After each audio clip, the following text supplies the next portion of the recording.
നമസ്കാരം. Ruth vision ന്യൂസിലേക്ക് സ്വാഗതം. Thiruvananthapuram division Varkala circle office പരിധിയിൽ നിന്നും 1.5 കിലോ കഞ്ചാവുമായി മധ്യവയസ്കനെ എക്സൈസ് സംഘം പിടികൂടി.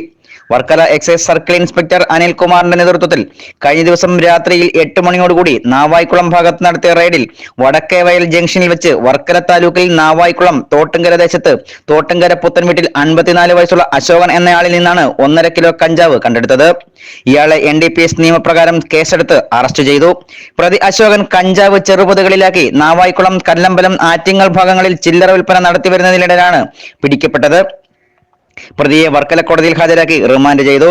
ഈ പ്രദേശത്തെ സ്ഥിരം കഞ്ചാവ് വിൽപ്പനക്കാരനായിരുന്ന സ്ട്രോങ് ബാബു എന്നറിയപ്പെടുന്ന വിജയമോഹനൻ നായരെ എക്സൈസ് 2.6 കിലോഗ്രാം കഞ്ചാവുമായി 4 മാസങ്ങൾക്ക് മുമ്പ് പിടികൂടുകയും ഇപ്പോഴും ജയിലിൽ റിമാൻഡിൽ കഴിഞ്ഞു വരികയുമാണ്.